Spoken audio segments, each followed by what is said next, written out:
The scar-faced man pressed the knife to Thandiwe's throat. Where is she? Ryu Kyung-min didn't even blink. I asked you a question. Where is she? Blood dripped from his knuckles. 3 bodies already on the floor. I'll kill her! Scarface screamed. I swear to God, I'll... Bang. The man dropped. Ryu stepped over the body, grabbed the phone from the dead man's pocket, and saw the photo that made his blood turn to ice. Thandiwe, unconscious, tied to a chair. And on her lap, a pregnancy test. Positive. No! His voice cracked. No, no, no! But we're getting ahead of ourselves. Because 3 weeks ago, Thandiwe Baptiste didn't even know his name. And she definitely didn't know she was about to make the biggest mistake or the best decision of her life. Stop me if you've heard this one before. A woman walks into a club, meets a dangerous man, falls for him despite the red flags. Except this isn't that story. This is the story where the woman challenged the devil, and he fell first. You're staring. Thandiwe didn't flinch. She was used to men staring. Used to them thinking her curves and her confidence meant she was available. But this man stared like he was calculating, like she was the equation he needed to solve. From his VIP throne, elevated above everyone else in Club Mirage, he watched her with eyes so dark they seemed to swallow light. Do you know who that is? Yoonji whispered, gripping Thandi's arm. Should I? That's Ryu Kyung-min. Her friend's voice dropped so low Thandi barely heard it over the bass. He's... Let me guess. Rich? Powerful? Thinks he can have anyone he wants? Thandi. Yoonji's nails dug into her skin. His family controls half of Seoul's underground. The police don't touch him. Politicians take his calls. And the last woman who rejected him. What? She disappeared for 3 days. Came back different. Wouldn't talk about it. That should have been warning enough. It wasn't. Because Thandiwe Baptiste didn't do fear, and she definitely didn't do men who thought money bought respect. So when he sent his security guard over with a bottle of champagne that probably cost more than her monthly rent, she sent it back, with a note written on the napkin, I don't drink with strangers, especially ones who think bottle service is foreplay. The guard's face went pale. Yoonji looked like she might faint. And across the club, Ryu Kyung-min did something unexpected. He laughed. Then he stood up. Oh, God, Yoonji breathed. Thandi, he's coming over here. He never comes down to the main floor. What did you do? Exactly what I meant to. But here's what Thandi didn't know. In the 6 years Ryu had owned Club Mirage, no one had ever refused him. Not once. And men like him don't handle rejection well. He moved through the crowd like a knife through silk. Beautiful people stepped aside without even realizing it. His security detail created space with their presence alone. And when he finally stood in front of her, Thandi had to tilt her head back to maintain eye contact. 6'2", maybe 6'3".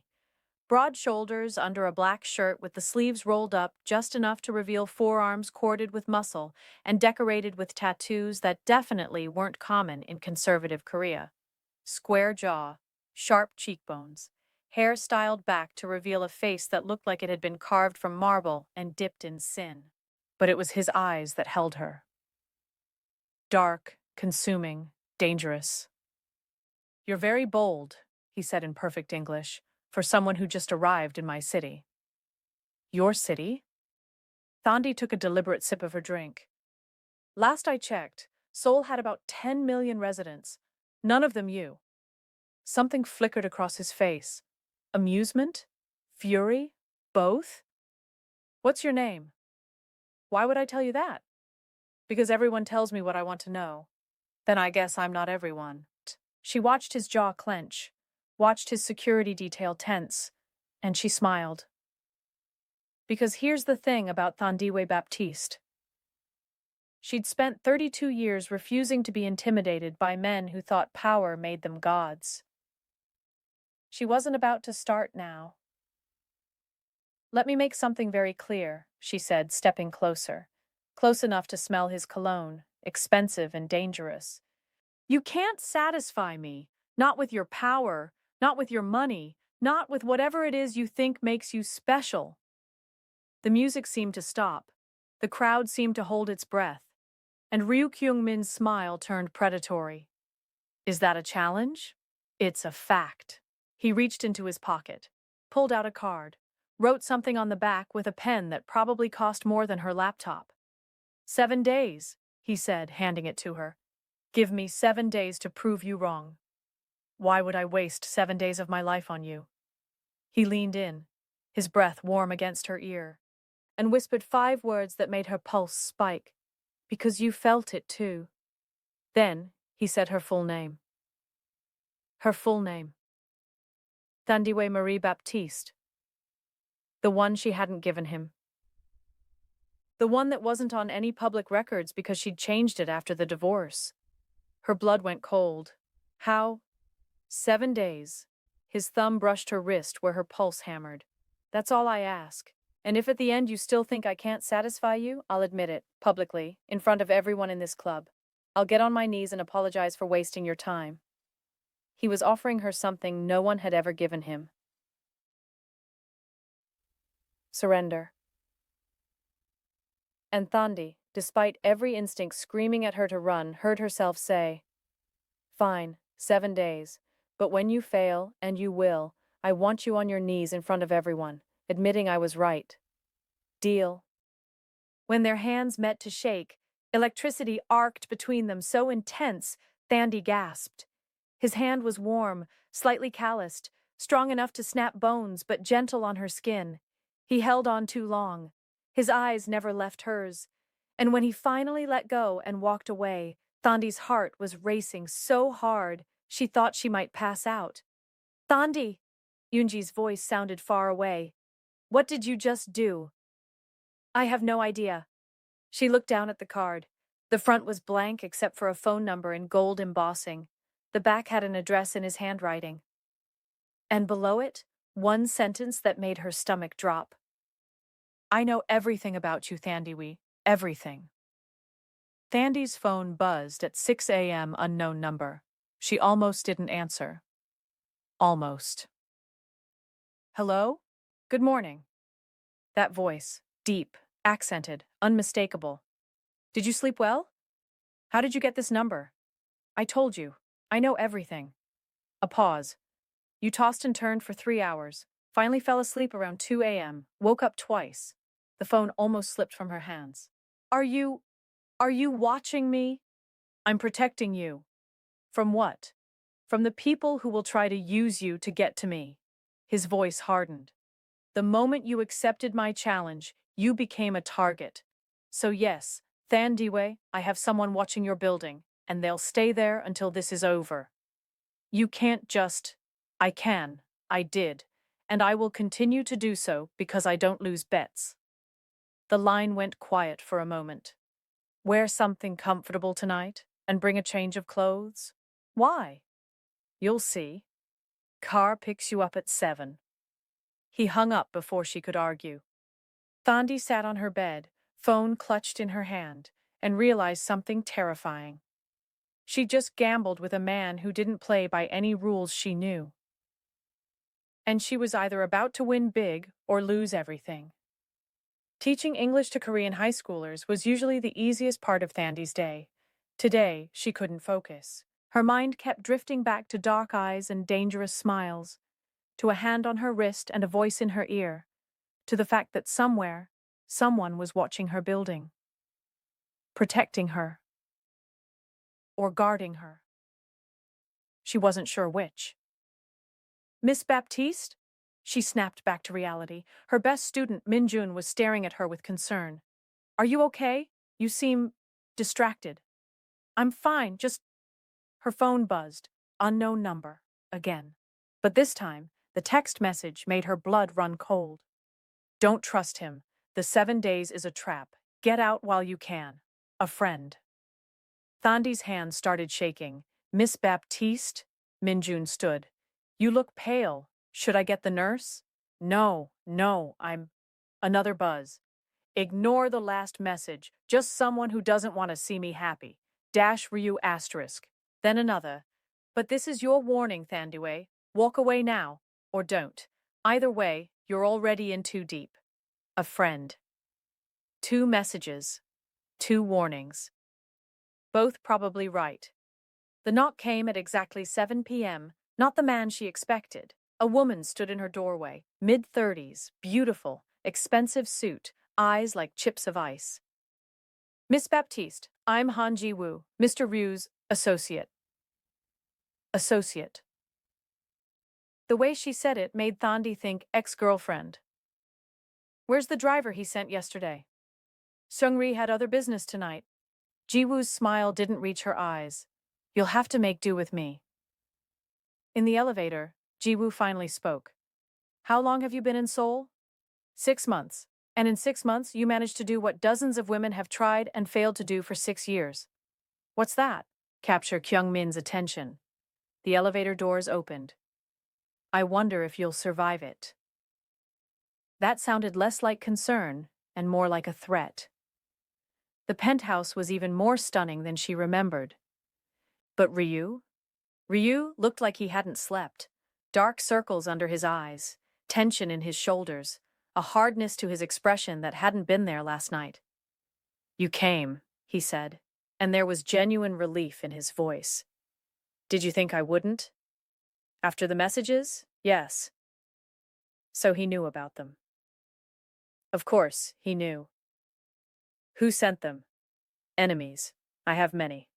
He poured 2 glasses of wine. But I promise you, Thandiwe, as long as you're with me, you're safe. And when I'm not with you? His silence was answer enough. The surveillance on my building stays until this is over. Non-negotiable. You can't just... I can. I did. And I will continue to do whatever it takes to keep you safe. He handed her the wine. Now, are we going to spend the evening arguing about my methods, or are you going to let me show you something? Depends on what you're showing me. His smile was devastating. My secrets. He led her to a room she hadn't seen before, hidden behind a bookshelf, accessible only with a keypad. Inside? A studio. Canvases everywhere, paint-stained drop cloths, the smell of turpentine and oil paint. And on the walls, dozens of paintings that stole her breath. Landscapes, portraits, abstract pieces that seemed to pulse with emotion, all signed with a single initial. K. You paint, Thandi breathed. I paint. He moved to a canvas in the corner, covered with a sheet. My father thinks it's weakness. Says men in our family don't make art, we make money. He pulled off the sheet. But my mother... She understood. The painting underneath made Thandi's chest tight. A woman in a garden. Korean features, gentle smile, surrounded by flowers. His mother. She's beautiful. She was everything. His voice roughened. When she died, I stopped painting for 3 years. Thought the part of me that could create beautiful things died with her. What changed? He looked at her, really looked at her. You walked into my club. Thandi's breath caught. Because this wasn't seduction. This was something far more dangerous. This was truth. I don't understand. I saw you, and for the first time in 3 years, I wanted to paint again. Wanted to capture something beautiful. Wanted to create instead of destroy. He stepped closer. You brought color back to my world, Thandiwe, and I didn't even know your name yet. Her heart was hammering. That's a line. It's not. He picked up a sketchbook from the table, flipped it open. See for yourself. Page after page of her. Thandi at the bar, Thandi laughing, Thandi's profile, her hands, her eyes. All drawn in the last 24 hours. You're talented, she managed. I'm obsessed. He closed the book. And that should scare you. It does. But you're still here. I'm still here. The air between them crackled. Charged. Dangerous. Ryu's hand came up, brushed her cheek. If I kiss you right now, he said softly, everything changes. Then don't. I'm trying not to. His thumb traced her bottom lip. But you make it very difficult. Thandi's pulse was everywhere, her skin, her throat, her wrists. We have 5 more days. Forget the bet. His voice was rough, raw. Forget the 7 days and the challenge and all of it. Stay because you want to. Stay because you feel this too. She was going to say no. She was going to step back and remind him of the rules. If I kiss you right now, everything She was going changes. to... Then don't. His phone rang, shrill, urgent. Ryu closed his eyes. I have to take this. He stepped away, answered in rapid Korean, and Thandi watched his entire body language change. Tension flooded his shoulders. His free hand clenched into a fist. When he spoke again, his voice was ice. He hung up, turned to her. I need you to leave, now. What's wrong? Something I have to handle. Ji-woo will take you home. Kyungmin? Now, Thandiwe. His eyes were black, bottomless. Please. She wanted to argue. She wanted to demand answers. But the look on his face made her swallow her questions and nod. In the elevator, Ji-woo finally spoke. He's protecting you. From what? From himself. The woman's expression softened slightly. There are parts of his life that are beautiful. Art, gardens, poetry. And there are parts that are necessary. Tonight is a necessary part. What's happening? Someone betrayed the family, and Kyungmin has to remind everyone what happens to traitors. Thandi's blood went cold. You mean... I mean exactly what you think I mean. Ji-woo glanced at her. Still want those 7 days? Good question. Did she? He picked her up himself the next morning. 7 a.m. Exhaustion etched into his face, blood on his knuckles that he hadn't quite scrubbed away. Morning, he said, like nothing had happened. What did you do last night? My job. Your job involves bloody knuckles? Sometimes. He pulled into traffic. Today involves something different. I hope you're ready. She wasn't ready. Not for the private dojo. Not for Master Shin, who looked like he could kill with his pinky finger. And definitely not for the next 2 hours. Ryu in athletic clothes was a revelation. Every tattoo visible, every muscle defined, moving like violence set to music. When Master Shin paired them together for sparring, Thandi felt electricity every time they touched. His hand guiding her stance, his body pressing against hers to demonstrate a hold, his breath on her neck as he whispered corrections. You're distracted, he murmured during a break. You're distracting. His smile was pure sin. Good. But then everything shifted. Master Shin's phone rang, a brief conversation in Korean. The old man's face went pale. He looked at Ryu, said something short and sharp. And Ryu? Ryu's entire demeanor changed. The playful man disappeared. The predator emerged. We need to go, he told Thandi. Now.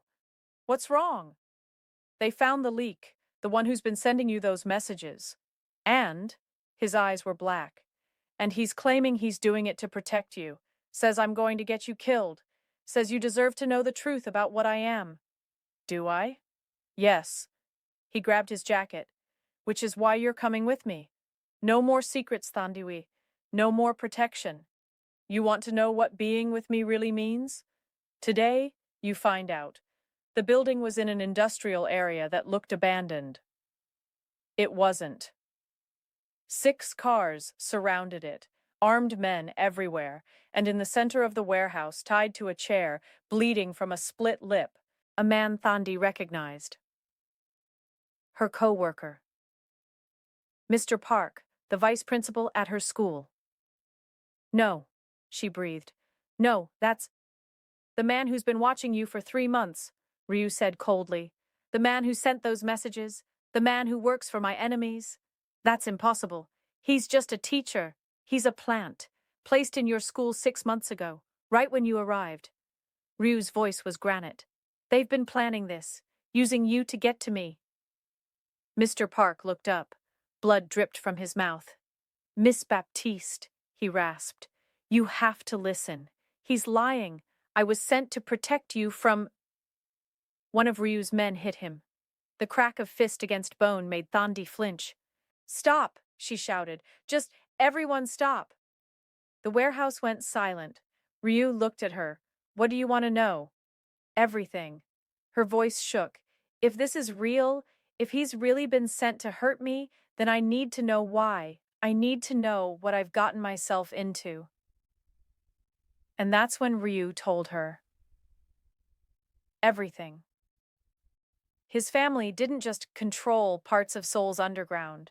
They controlled everything: gambling, loan sharking, protection rackets, import-export businesses that were mostly legal but occasionally very much not. 3 generations of power, 3 generations of blood, and enemies who would do anything to bring the Ryu family down, including using an American English teacher as bait. They knew I'd be drawn to you, Ryu said quietly.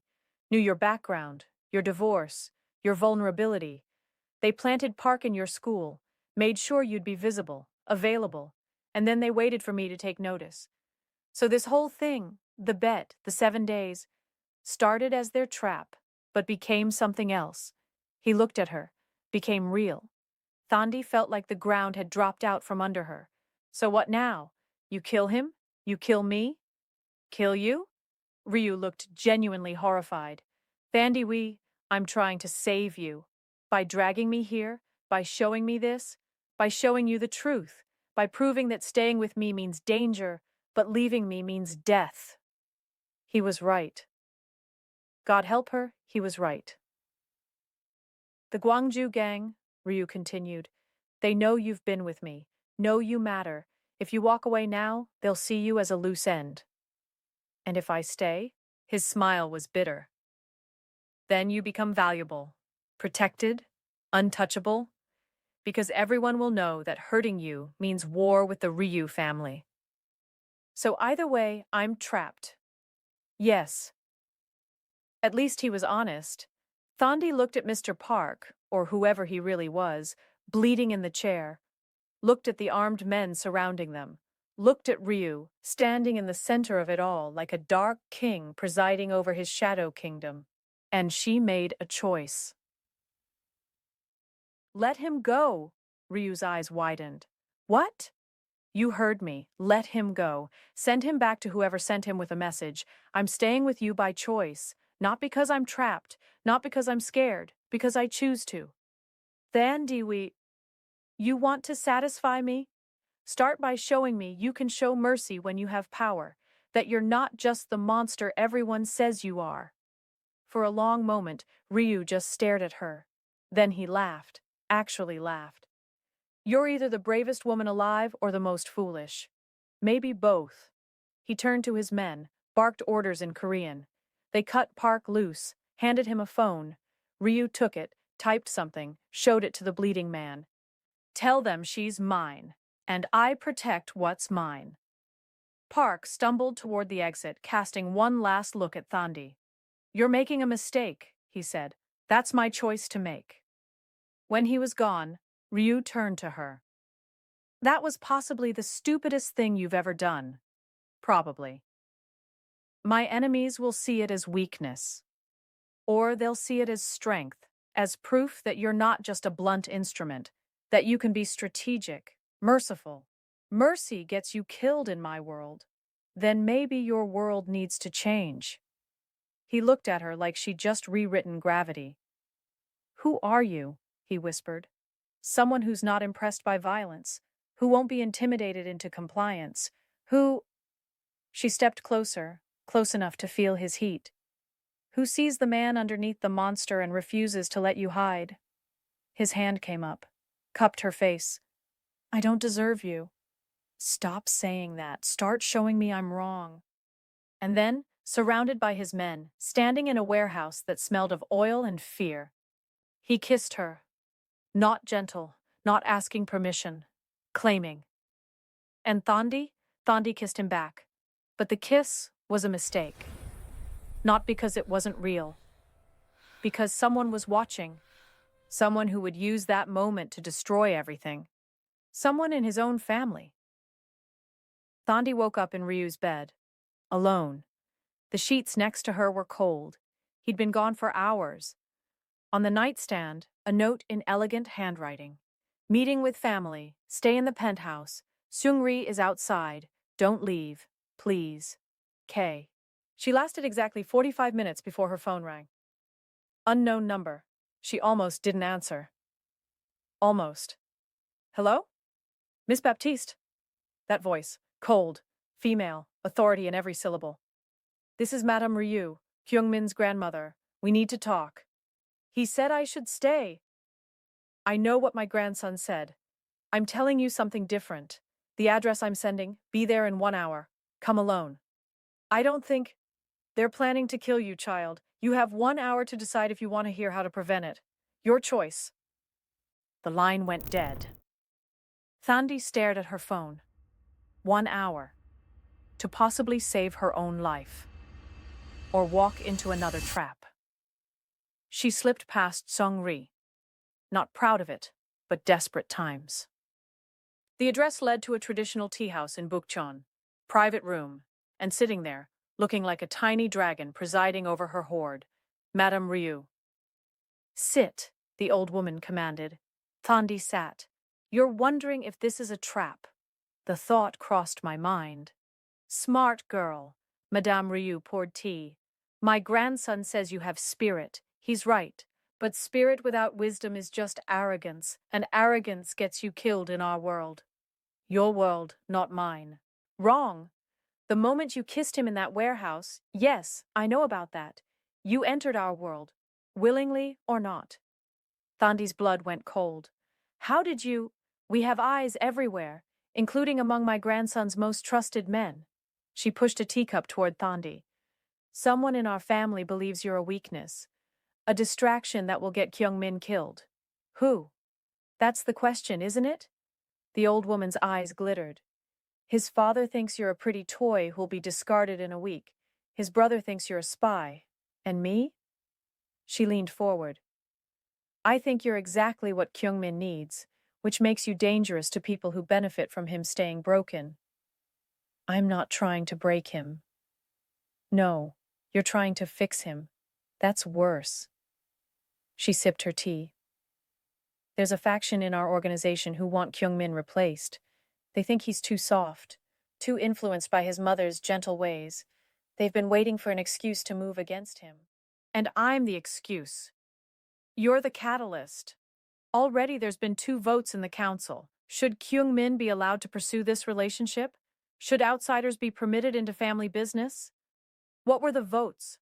Split, which means war. Madame Ryu set down her cup. In 3 days, there's a family gathering.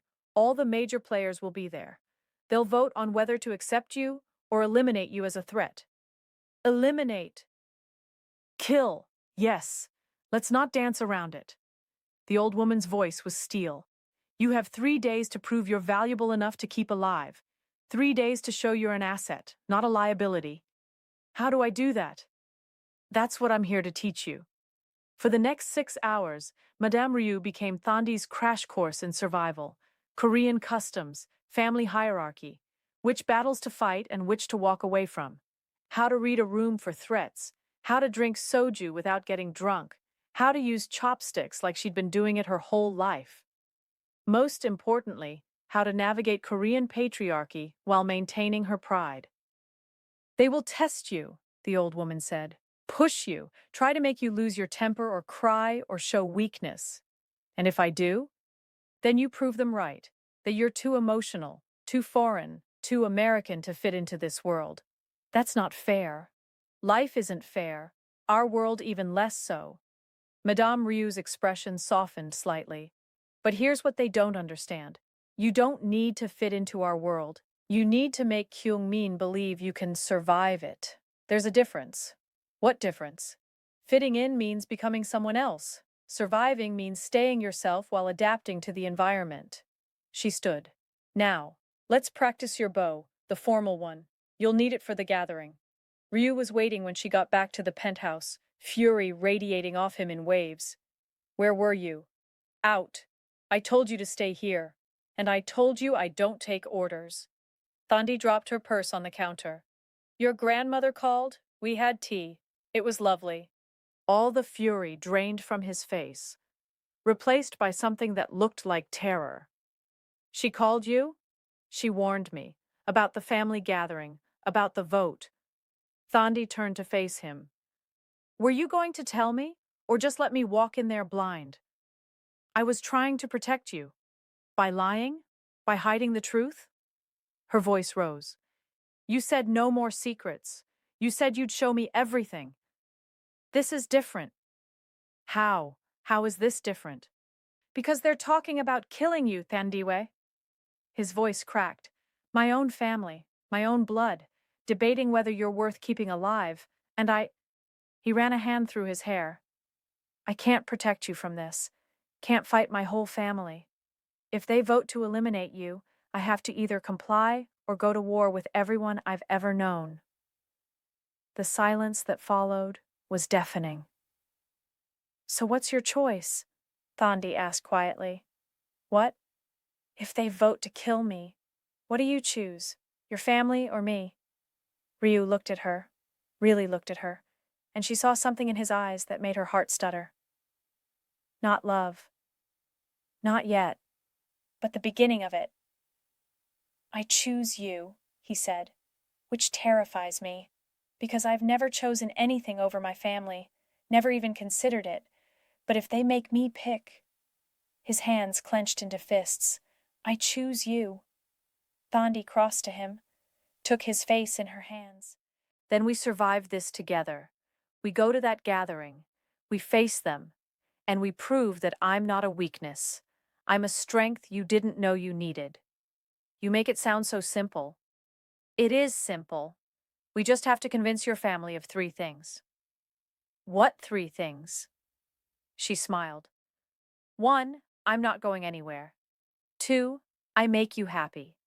And 3, she pulled his mouth down to hers. That anyone who tries to hurt me will have to go through you first, and no one in their right mind wants that fight. He kissed her like she was oxygen and he was drowning. Like she was the answer to a question he'd been asking his whole life. And when they finally broke apart, both breathing hard, he rested his forehead against hers. 3 more days until the gathering, he whispered. Then we better make them count. He woke her at dawn. Get dressed. We're going somewhere. Where? To learn patience, discipline, the art of controlling what you can and accepting what you can't. Translation, calligraphy lessons. The master was ancient, tiny, with hands that looked like they'd snap in a strong breeze but moved with the precision of a surgeon. For 3 hours, Thandi learned to hold the brush, to control the ink, to make her strokes deliberate instead of rushed. The brush does not lie, the master said in careful English. It shows your heart, your fears, your strength. Thandi looked at her work. The characters were shaky, uncertain. Ryu's, by contrast, were confident, bold. You're holding back, he observed. Why? I don't want to make a mistake. There are no mistakes in calligraphy, only different interpretations. He covered her hand with his, guiding the brush. Stop thinking, just feel. Their next stroke together was perfect. Fluid, confident, strong. See? His voice was warm against her ear. You just needed to trust yourself. But here's what Thandi didn't see. The master watching them with knowing eyes. The slight nod to someone in the shadows. The phone call made as soon as they left. They were having lunch at a private restaurant when she walked in. Beautiful, Korean, wearing designer everything. And she headed straight for their table with the confidence of someone who belonged. Kyung-min. Her voice was honey over steel. Introduce me to your friend. Ryu's entire body went rigid. Sua, what are you doing here? Having lunch, same as you. She smiled at Thandi. I'm Park Sua, Kyung-min's fiancée. The world tilted. Ex-fiancée, Ryu corrected, fury in his voice. Are we, though? I don't remember you formally ending things, and our families certainly still consider us engaged. Sua sat down uninvited. I've been away for 6 months, studying in Paris, and I come back to find my intended courting a foreigner. Her eyes raked over Thandi. Interesting choice. Thandi found her voice. He said ex-fiancé. That means you're in the past. does it? Or does it mean I was patient enough to let him have his fun before coming home to claim what's mine? I'm not a thing to be claimed. I was talking about Kyungmin. Sua's smile was poisonous. Did he tell you our families arranged our marriage when we were children? That we've been promised to each other for 20 years? That my family controls the southern territories and our union would solidify power across all of Korea? Thandi looked at Ryu. He wouldn't meet her eyes, which was answer enough. Why didn't you tell me?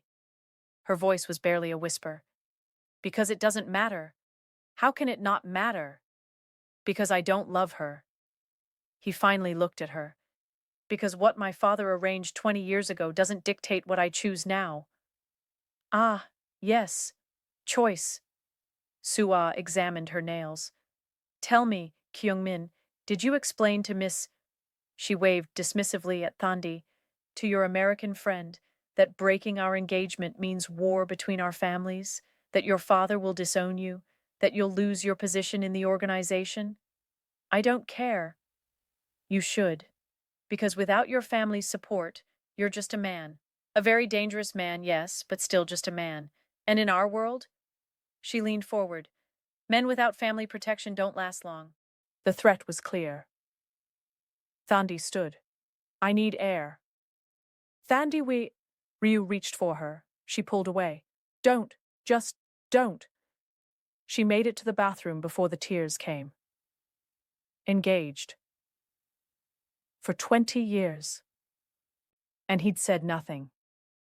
The door opened behind her. He should have told you, Sua's voice.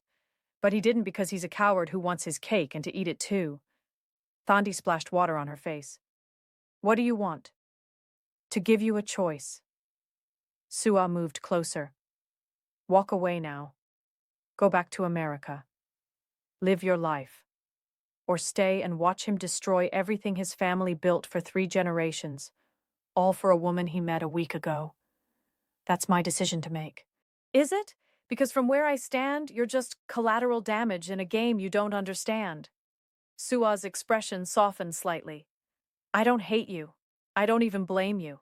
You seem nice, normal, and that's exactly why you don't belong here. You don't know me.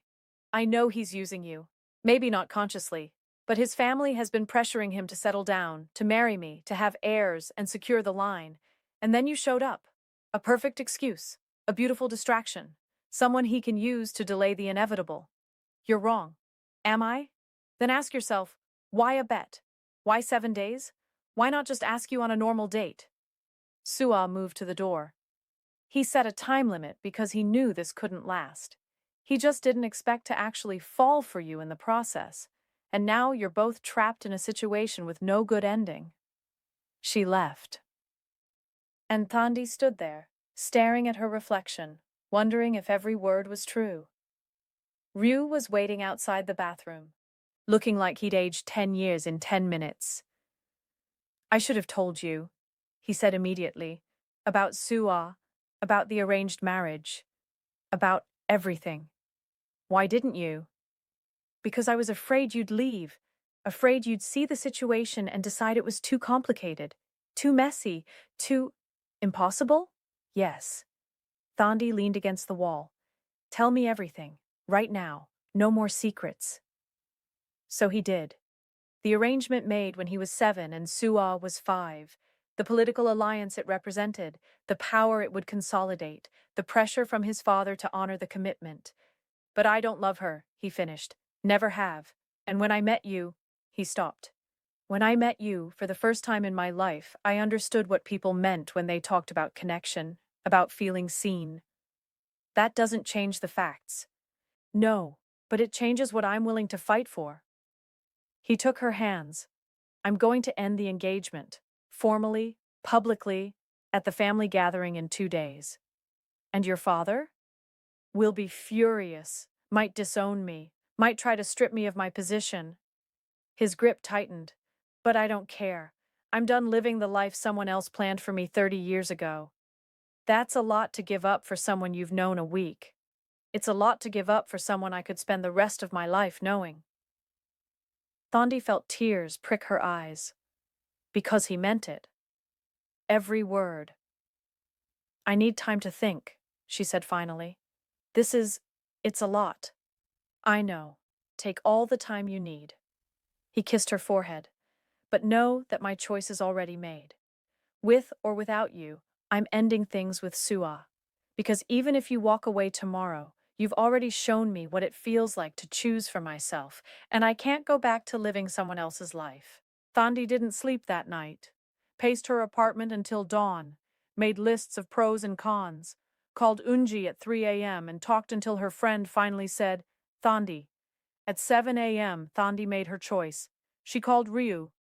I'm in, she said before he could speak. Whatever happens at that gathering, whatever your family decides, whatever hell comes next, I'm in. We face it together. The silence on the other end stretched so long she thought the call had dropped. Then, I love you. 3 words, simple, devastating. You don't even know me. I know enough. I know you're brave and strong and stubborn as hell. I know you make me want to be better than I am. I know that when I'm with you, I feel human again, instead of just being a weapon my father forged. His voice roughened. And I know that if I lose you, I'll spend the rest of my life regretting not saying this right now. I love you, Thandiwe Baptiste. Completely. Impossibly. I love you. Thandi's knees gave out. She sat on her kitchen floor, phone pressed to her ear, tears streaming down her face. Say something, Ryu whispered. Please. I love you too. The words came out broken, and I'm probably going to regret this, and we're probably going to crash and burn, but I love you too. Then we'll burn together. The Ryu family compound looked like something out of a historical drama, traditional architecture hiding modern security, guards everywhere, cars worth more than most people's houses, and inside, in a room that looked like a courtroom, the entire family. Ryu's father at the head of the table, granite-faced, unyielding. His grandmother to the right, watching everything with shrewd eyes. His younger brother, Myung-hoon, looking nervous. And arrayed around the table, uncles, cousins, advisors, lieutenants. The entire power structure of the Ryu organization. And in the back, standing with a satisfied smile, Sua. This is a tribunal, Thandi whispered to Ryu. I know. They're going to judge me. I know that too. He squeezed her hand. Remember what my grandmother taught you. Bow when appropriate. Speak only when spoken to, and don't let them see fear. Easier said than done. Ryu's father spoke in Korean. Long, formal, harsh. Ryu translated in a whisper. He's outlining the situation. Says I've dishonored the family by pursuing you instead of honoring my commitment to Sua. That I've let emotion cloud my judgment. That I'm acting like a lovesick boy instead of a leader. What do you say to that? Watch. Ryu stood, bowed formally to his father, then spoke in Korean, his voice carrying authority Thandi had never heard before. The room went silent. Every eye on him. Every person barely breathing. When he finished, he sat back down. What did you say? I told him he was right, that I've been dishonoring my commitments, but not to Sua, to myself, to the man my mother raised me to be, to the idea that I could be both strong and kind, both powerful and human. He looked at his father, and then I formally ended the engagement. The explosion was immediate. Sua's father jumped up, shouting in Korean. Ryu's father slammed his hand on the table. 3 different uncles started arguing at once. Only 2 people stayed calm. Madame Ryu, who smiled slightly, and Sua herself, who looked less angry and more calculating. Then she stood, spoke in perfect English for Thandi's benefit. If Kyungmin truly believes this American woman is his equal, then let her prove it. Let her face the traditional test we give to all outsiders who wish to join our family. Thandi's blood went cold. What test? She asked. Sua's smile was vicious. 3 challenges, 3 days. Fail any one of them, and you leave Korea forever. Succeed, and the family recognizes your union. No, Ryu said immediately. Absolutely not. I'll do it, Thandi interrupted. Thandiwe, I said I'll do it. She stood, faced Sua directly. What are the challenges? Tomorrow you'll find out. Sleep well, Miss Baptiste. You're going to need your strength. 3 challenges, 3 days, 1 chance at survival. Tomorrow, Thandiwe faces her first test and discovers that some families don't just test your worthiness. They test whether you deserve to live.